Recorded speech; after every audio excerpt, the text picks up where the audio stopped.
This video is for bear spread using calls. So we're going to do a vertical spread with a bear intent, and this will be a credit spread, and we're going to use call options to set this up. So our I'm going to use Apple as an example, again, for no particular reason. We expect price of Apple to go down for the sake of lecture, and let's say that we want to go with 235 or even 230, because the idea with this credit vertical spread is that we have, oops, sorry, this is a call, so we'll go with 250 or maybe even 250. Let's go with 250. So the idea with this one is that we have a bear expectation, but this is a income generating strategy, meaning we're actually not betting on Apple going down. We basically are hoping that it will not go up. So there's a difference between AAPL will go down, that's a bear expectation, and then AAPL will not go up. So this would be bear spread using calls. The other one would be the bear spread using puts. Notice the difference. With the puts, you're basically saying that Apple will go down. You're betting money on it, and you're paying that. However, with this bear spread using calls, our expectation is down, yes, but the spread actually is intended for Apple not going up. So we are going to write a call option to collect a premium, and that's our income. We are going to take incredible amount of risk for a little bit of premium, and hope that Apple will not go up, hope that we are right, and that is writing a naked call option right here. But in case we're wrong, we don't want to lose more than we intend to. So what I will do is I'm going to say at 265 approximately, I will buy an insurance. So basically we are betting that Apple won't go up, that it will in fact go down or stay the same, and based on that expectation we are writing a call option and collecting a premium by taking a huge risk. If it starts to go up, remember we're writing this, and therefore this is not a choice for us, that whoever owns this has the right to exercise this at any point in time until the maturity. And therefore if Apple starts to go above the 260 or 250 that we wrote, then we will start to lose money, and then we bought ourselves an insurance at 265, anything above and which we will stop losing more. So let's write it down. So we will write a call option at strike price of 250, and then APL current price is what we need. We're going to write that down in a minute. So we will write a call option at strike price of 250. Current price is 241.41. And then, because if we write the call and leave it at that, it will be a naked call that we're writing, and therefore there could potentially be an unlimited amount of losses that we could incur if Apple were to go sky high. Therefore, we will buy a protective call, if you wanted to call that, or insurance call, I kind of like to call it.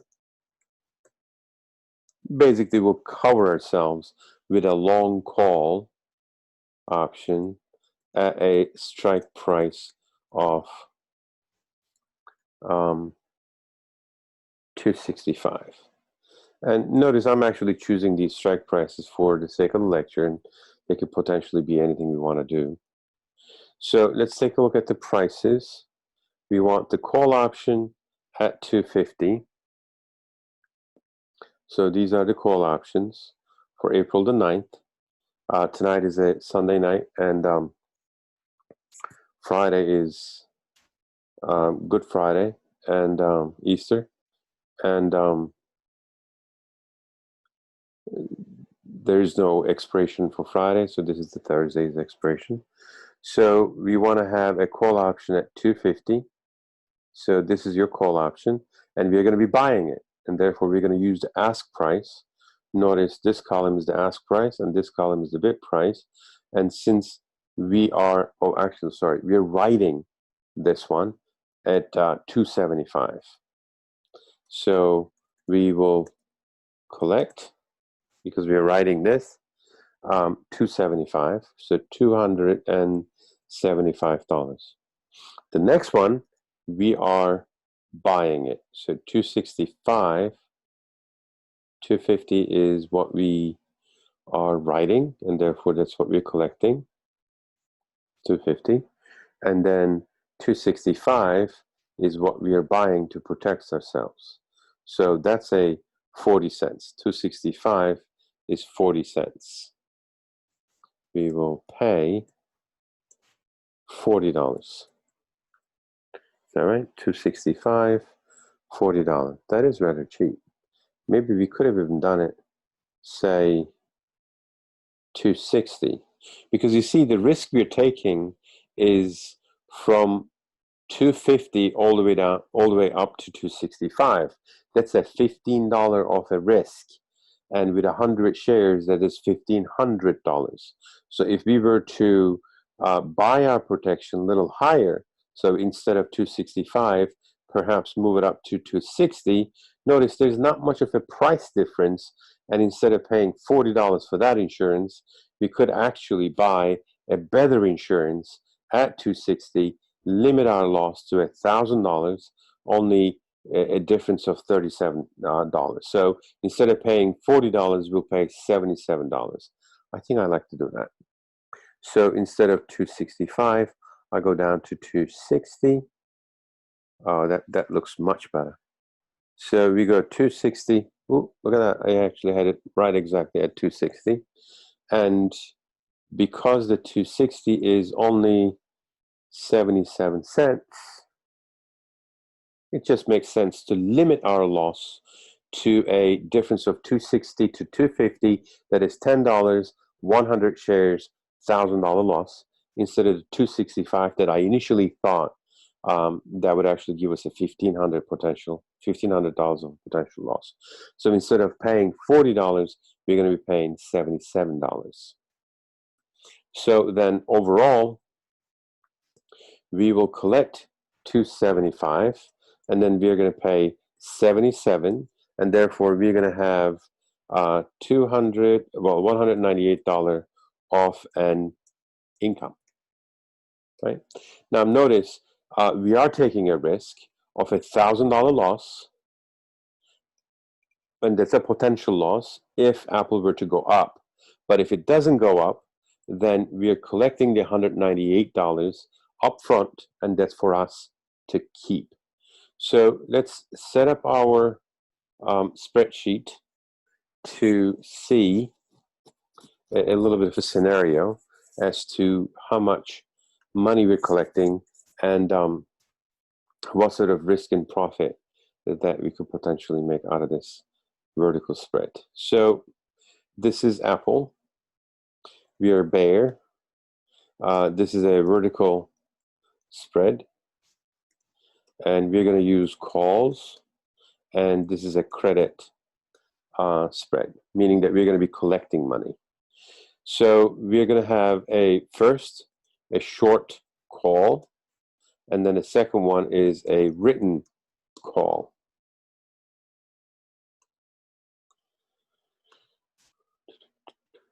So the strike price for the short call is 250, and then the strike price for the written call is 260.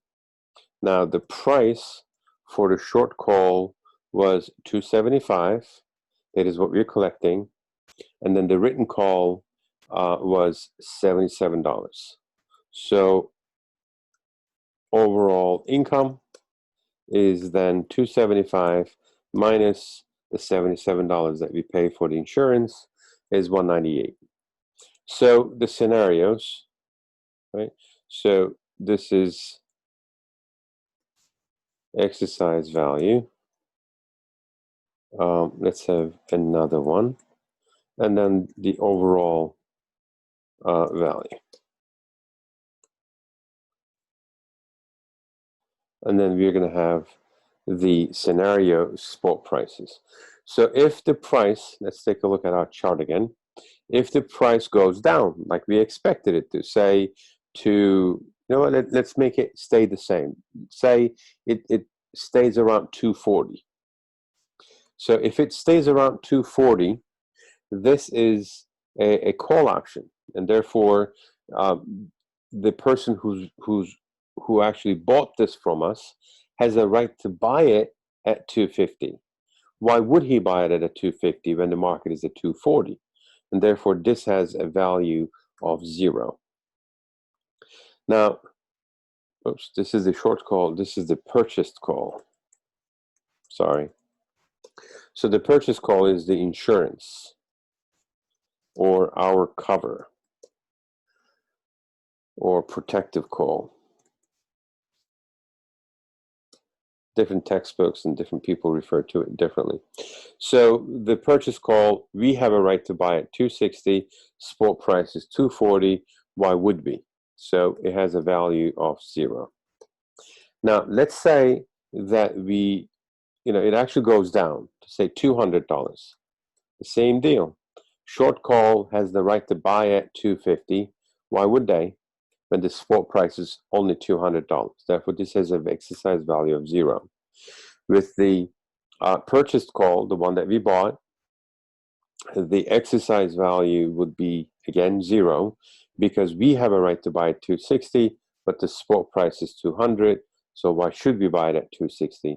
The call option is worthless. So the overall value is, again, 0. Now, if we look at say 255, the one right in the middle. Now, the exercise value for the short call is $5. Now, unfortunately, because we've written this one, this is a loss for us, and we have 100 shares. So this is a loss.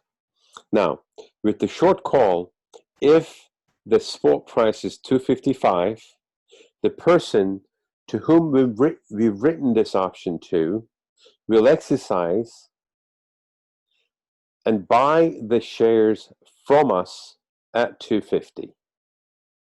And in order for us to deliver, we're going to buy it from the market at 255 and sell them at a 250, therefore realize a $5 per share loss. Since each contract is 100 shares, we're going to lose $500. Now, at 255 spot price, our insurance, the purchased call, will have 0 exercise value.